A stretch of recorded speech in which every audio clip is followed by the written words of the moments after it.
Day one belongs to India. WTC ചാമ്പ്യന്മാരെ എറിഞ്ഞൊതുക്കാൻ ഇന്ത്യക്കായി. 159 റൺസിന് WTC ചാമ്പ്യന്മാരായ സൗത്ത് ആഫ്രിക്കയെ ഇന്ത്യ എറിഞ്ഞൊതുക്കി. സൗത്ത് ആഫ്രിക്കയ്ക്കായിരുന്നു അഡ്വാൻറ്റേജ് കൂടുതൽ. ഇവിടെ ടോസ് സൗത്ത് ആഫ്രിക്ക കിട്ടുന്നു. സൗത്ത് ആഫ്രിക്ക നല്ലൊരു സ്റ്റാർട്ട് കിട്ടുന്നു. ഏകദേശം ഒരു 57 റൺസിൽ വിക്കറ്റ് ഒന്നും പോയിട്ടില്ല സൗത്ത് ആഫ്രിക്കയുടെ. വളരെ പോസിറ്റീവായിട്ടാണ് വന്നിരുന്നു സൗത്ത് ആഫ്രിക്ക ബാറ്റ് ചെയ്തത്. നോക്കുവാണെങ്കിൽ സ്റ്റെപ്പ് ഡൗൺ ചെയ്തൊക്കെ സിക്സ് അടിക്കുക.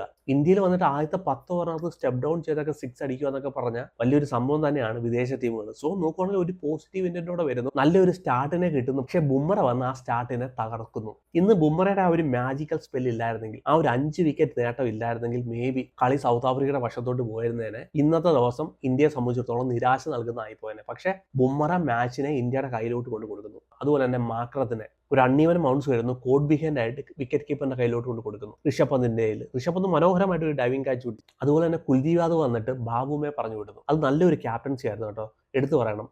ശുഭൻ ഗില്ലിന്റെ ഒരു ക്യാപ്റ്റൻസി. ഷോർട്ട് ലെഗിൽ നിന്ന് ലെഗ് സ്ലിപ്പിലോട്ട് ഒരു ഫീൽഡറെ ഇടുന്നു. അവിടെ ജുറേലിനെ പിടിച്ചിട്ടിട്ട് ഒരു ക്യാച്ച്, മനോഹരമായ ഒരു ക്യാച്ച് പിടിച്ചു. അവിടെ ബാബുമെ പറഞ്ഞു വിടാനായി. അതുപോലെ തന്നെ കുൽദീപ് യാദവിന് മുൾഡറിനെ പറഞ്ഞു വിടാനായി. മുൾഡർ നോക്കുവാണെങ്കിൽ അവിടെ സെറ്റായിട്ട് വരുമായിരുന്നു. ഡിസോഴ്സുമായിട്ടൊക്കെ ചെറിയൊരു പാർട്ണർഷിപ്പൊക്കെ ഉണ്ടാക്കി വരുമായിരുന്നു. അവിടെ നിന്ന് പെട്ടെന്ന് ബ്രേക്ക് ത്രൂ ഉണ്ടാക്കാൻ കഴിയും. സോ ബുംറയും കുൽദീപും കൂടെ ചേർന്ന് സൗത്ത് ആഫ്രിക്കയുടെ 120-ൽ 5 വിക്കറ്റ് പറഞ്ഞു വിട്ടു. അത് കഴിഞ്ഞിട്ട് ക്യാപ്റ്റൻ സിറാജിനെ കൊണ്ടുവരുന്നു. പിച്ച് റിവേഴ്സിംഗ് കൊടുക്കുന്നുണ്ടെന്ന് മനസ്സിലാക്കിയിട്ട് സിറാജിനെ കൊണ്ടുവന്നു. സിറാജ് നോക്കുവാണെങ്കിൽ ഫസ്റ്റ് സ്പെല്ല് നോക്കുവാണെങ്കിൽ നല്ല രീതിയിൽ അടി കൊണ്ടു. സെക്കൻഡ് സ്പെല്ലിനകത്ത് മനോഹരമായിട്ട് ബോൾ ചെയ്തു. നിക് ബാക്ക് ചെയ്ത് ഒരു ഓവറിനകത്ത് 2 വിക്കറ്റ് എടുക്കാൻ സിറാജിനുമായി. പിച്ച് വലുതായിട്ടൊന്നും ഓഫർ ചെയ്യുന്നില്ലായിരുന്നു സ്പിന്നർമാർക്ക്. എന്നാൽ കുൽദീപിനും 2 വിക്കറ്റ് എടുക്കാനായി. Class bowler Bumrah, the goat, ഇന്നും വന്ന് ക്ലാസ് കാണിച്ചിട്ട് പോയി. നല്ല ഋതത്തിലായിരുന്നു. എല്ലാം 142, 145 സ്പീഡിലാണ് വന്ന് ബോൾ ചെയ്തത്. ഒരു ക്ലൂ ഇല്ലായിരുന്നു സൗത്ത് ആഫ്രിക്കയുടെ ബാറ്റ്സ്മാൻമാരുടെ കയ്യിൽ എങ്ങനെയാണ് ബുംറയെ കളിക്കേണ്ടത്. നോക്കുവാണെങ്കിൽ അവരെല്ലാം ബാക്ക് ഫുട്ടിലാണ് കളിക്കാൻ നോക്കിയത്. റിക്കൾട്ടന്റെ വിക്കറ്റ് കണ്ടപ്പോൾ നിങ്ങൾക്ക് അറിയായിരിക്കും. ഡിസോഴ്സ് നോക്കുവാണെങ്കിൽ ബാക്ക് ഫുട്ടിലാണ് കളിക്കാൻ പോയത്, ലെഗ് ബിഫോർ ആവും. സോ ഒരു പ്ലാൻ ഇല്ലാതെ സൗത്ത് ആഫ്രിക്ക ഇന്ത്യയുടെ ബോളർമാരെ നേരിടാൻ വന്നു പണി പാളിയതാണ് ഇന്ന് കണ്ടത്. 159-നകത്ത് സൗത്ത് ആഫ്രിക്ക ഓൾ ഔട്ട് ആവുന്നു. ഒരു സ്റ്റേജ് നോക്കുവാണെങ്കിൽ 57 റൺസിൽ ഒരു വിക്കറ്റും പോലും നഷ്ടപ്പെട്ടിട്ടില്ല. പിന്നെ നോക്കുവാണെങ്കിൽ വിക്കറ്റ് നഷ്ടപ്പെടുന്നു സൗത്ത് ആഫ്രിക്കയുടെ. അതുപോലെ തന്നെ സൗത്ത് ആഫ്രിക്ക മറ്റൊരു മണ്ടത്തരം കാണിക്കുന്നത് റബാഡ ഇന്ന് കളിപ്പിക്കുന്നില്ല. ഇഞ്ചുറി അല്ലെങ്കിൽ റബാഡ ഇന്ന് കളിപ്പിക്കാതിരുന്നത് വലിയ മണ്ടത്തരമാണെന്ന് ഇപ്പോഴേ മനസ്സിലായി. റിവേഴ്സിംഗ് ഒക്കെ കിട്ടുന്നുണ്ടായിരുന്നു പിച്ചിൽ. സോ അങ്ങനെ ഒരു സാഹചര്യത്തിൽ ഒരു ചാമ്പ്യൻ ബോളറായ റബാഡയെ കളിപ്പിക്കാതിരുന്നത് വലിയ നഷ്ടം തന്നെയാണ് സൗത്ത് ആഫ്രിക്കയെ സംബന്ധിച്ചിടത്തോളം. നാളെ അറിയാം എന്താണ് സംഭവിക്കാൻ പോകുന്നതെന്ന്. ഇപ്പോൾ ഇന്ത്യയുടെ ബാറ്റിങ്ങിലോട്ട് വരുവാണെങ്കിൽ ഇന്ത്യ 39 റൺസിൽ ഒരു വിക്കറ്റ് നഷ്ടപ്പെട്ടു. യശസ്വി ജയ്സ്വാൾ നോക്കുവാണെങ്കിൽ ഒരു സ്ക്വയർ കട്ട് കളിക്കാൻ പോയതാണ്, അവിടെ വിക്കറ്റ് കൊണ്ട് കളഞ്ഞു. യശസ്വി ജയ്സ്വാളിനെ നോക്കുവാണെങ്കിൽ ഒരു വിഷമം തന്നെയാണ്. T20-ലില്ല, ODI-നകത്തില്ല, ആകപ്പാടെ ഉള്ളത് ടെസ്റ്റിലാണ്. ടെസ്റ്റിൽ യശസ്വി ജയ്സ്വാളിന്റെ ബാറ്റിംഗ് കണ്ടിരിക്കാൻ നല്ല രസം തന്നെയാണ്. സോ റൺസിനെ കൺവേർട്ട് ചെയ്യാൻ കഴിയില്ല. അവിടെ പെതുക്കെ കളിച്ചാൽ മതിയായിരുന്നു. ലൈറ്റിന്റെ ഒരു ഇഷ്യൂ ഉണ്ടായിരുന്നു. ഏകദേശം നോക്കുവാണെങ്കിൽ 4:20 ആയപ്പോഴത്തേന് കളി അവസാനിച്ചു. ഏകദേശം 15 ഓവറോളം അവശേഷിക്കുന്നുണ്ടായിരുന്നു. സുന്ദറും KL രാഹുലും കൂടെ കളിച്ച് കണ്ടപ്പോഴത്തേനെ മനസ്സിലായി വിക്കറ്റ് കളയാതെ വളരെ സൂക്ഷ്മതയോടാണ് അവർ കളിച്ചത്. എന്നാൽ യശസ്വി ജയ്സ്വാൾ ഒരു ബൗണ്ടറി അടിച്ചു. അടുത്ത ബോൾ നോക്കുവാണെങ്കിൽ ഒരു സ്ക്വയർ കട്ട് കളിക്കാനുള്ള ശ്രമത്തിനകത്ത് എഡ്ജായിട്ട് ബൗൾഡായിട്ട് കയറി പോകേണ്ടതായിട്ട് വന്നു. ആ ഒരു ഷോട്ടിന്റെ ആവശ്യം ഇല്ലായിരുന്നു അവിടെ.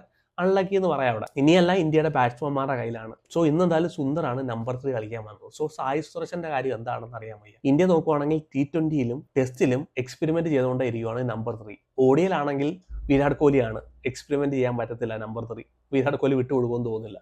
സോ ടെസ്റ്റിൽ സായി സുദർശൻ ഔട്ട്. T20 നോക്കുവാണെങ്കിൽ സൂര്യ അല്ലെങ്കിൽ തിലക്, ചിലപ്പോൾ സഞ്ജു, അതും ഇങ്ങനെ മാറി മാറി പരീക്ഷിച്ചുകൊണ്ടിരിക്കുകയാണ്. ഇവിടെ അതിന്റെ ആവശ്യമില്ലായിരുന്നു. സായി സുദർശനെ സംബന്ധിച്ചിടത്തോളം ഇംഗ്ലണ്ട് സീരീസ് ഫ്ലോപ്പ് ആയിരുന്നു. പക്ഷേ വെസ്റ്റ് ഇൻഡീസിനെതിരെ നല്ലൊരു സീരീസ് കളിച്ചു. ഇവിടെ ഫ്ലോപ്പ് ആവുമെങ്കിൽ മാത്രം മാറ്റിയാൽ മതി. സുന്ദർ ഒരു മോശം ബാറ്റ്സ്മാൻ ആണെന്നല്ല. സുന്ദർ അവസരം കിട്ടുവാണെങ്കിൽ സുന്ദർ പെർഫോമൻസ് ചെയ്യും, നല്ല റൺസ് കണ്ടെത്തും, സെഞ്ചുറിയാണ് എടുത്തെന്ന് വരും. പക്ഷേ സായി സുദർശൻ എന്ത് ചെയ്യണം? സായി സുദർശന്റെ കോൺഫിഡൻസിനെ എടുത്ത് കളയുന്ന ഒരു നീക്കമായിരുന്നു ഇന്ന് കാഴ്ചവെച്ചത്. ഇന്ന് പിന്നെ ഇന്ത്യ നോക്കുവാണെങ്കിൽ 6 ബോളർമാരുമായിട്ടാണ് പോകും. അതിൽ സുന്ദറിന് കൊടുത്ത ഒരേ ഒരു ഓവർ. അക്ഷർ പട്ടേൽ എറിഞ്ഞത് ഏകദേശം 8 ഓവറോളെ അക്ഷർ പട്ടേൽ എറിഞ്ഞുള്ളൂ. സോ ഇത്രയും ഒരു സ്പിന്നർമാരെ കുത്തി നിറയ്ക്കേണ്ട ആവശ്യം ഉണ്ടായിരുന്നോ എന്നാണ് സംശയം. അത് സുന്ദറിന് ഒരു ഓവർ എറിയിപ്പിക്കാൻ വേണ്ടി. സോ എനിക്ക് തോന്നുന്നില്ല ഇത്ര ഒരു സ്പിന്നർമാരുടെ ആവശ്യം സത്യം പറഞ്ഞാൽ വേണ്ടിയിരുന്നില്ല. ഒരു എക്സ്ട്രാ ബാറ്റ്സ്മാൻ, നിങ്ങൾക്ക് സായി സുദർശനെ താല്പര്യമില്ല, അല്ലെങ്കിൽ ദേവദത്ത് പടിക്കലിനെ പരീക്ഷിക്കാമായിരുന്നു. ഇങ്ങനെയുള്ളവർക്കൊക്കെ അവസരം കൊടുക്കുമ്പോഴാണ് അവർ ഇന്ത്യയിലല്ല, ഇന്ത്യക്ക് പുറത്തും ഇന്ത്യക്ക് പോയി കളിക്കണ്ടേ.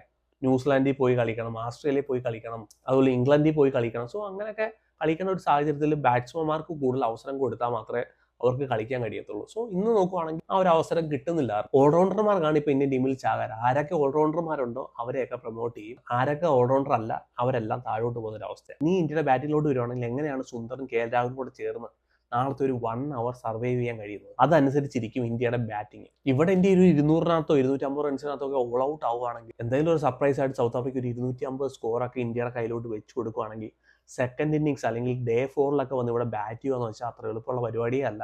സോ ഇന്ത്യൻ ടീമിനെ സംബന്ധിച്ചിടത്തോളം നാളത്തെ ദിവസത്തെ യൂട്ടിലൈസ് ചെയ്യുക, ഒരു നല്ലൊരു ടോട്ടൽ ഇവിടെ കണ്ടെത്താൻ ശ്രമിക്കും. പിച്ച് നോക്കുവാണെങ്കിൽ ഡേ 1 ഒന്നും പ്രെഡിക്റ്റ് ചെയ്യാൻ പറ്റത്തില്ല. പക്ഷേ അൺഈവൻ ബൗൺസ് ഉണ്ട് പിച്ചിനകത്ത്, പിച്ച് ബ്രേക്ക് കൊടുക്കുന്നുണ്ട്.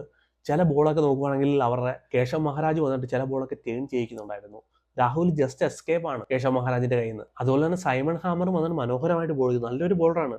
അവരുടെ ഡൊമസ്റ്റിക് ക്രിക്കറ്റിനകത്ത് 1000 വിക്കറ്റ് എടുത്ത ഒരു ബോളറാണ്. ഇവരെ രണ്ടുപേരെ എങ്ങനെയാണ് ഇന്ത്യ ടാക്കിൾ ചെയ്യുന്നത് അനുസരിച്ചായിരിക്കും ഇന്ത്യയുടെ ഒരു സ്കോർ ഡിസൈഡ് ആവുന്നത്. അപ്പോൾ ഇന്ത്യക്ക് നല്ലൊരു സ്കോർ ചെയ്യാൻ കഴിയട്ടെ. രണ്ടാമത്തെ ഇന്നിംഗ്സിൽ ഇന്ത്യക്ക് ബാറ്റ് ചെയ്യാതിരിക്കട്ടെ. ഇവിടെ ഈ ഒരു പിച്ചിൽ ഒന്നും പറയാൻ പറ്റത്തില്ല. ഈ പിച്ചിൽ ഡേ 1 ക്രാക്ക് ഉണ്ട്. മേ ബി ഇനി ഡേ 2 ഡേ 3 ഒക്കെ ആകുമ്പോൾ ക്രാക്ക് വലുതാവാനുള്ള ചാൻസ് കൂടുതലാണ്. സോ റിസ്ക് ആണ്. സ്പിന്നർമാർ റോളിലോട്ട് വരാനുള്ള ചാൻസ് കൂടുതലാണ് ഈ പിച്ചിനകത്ത്.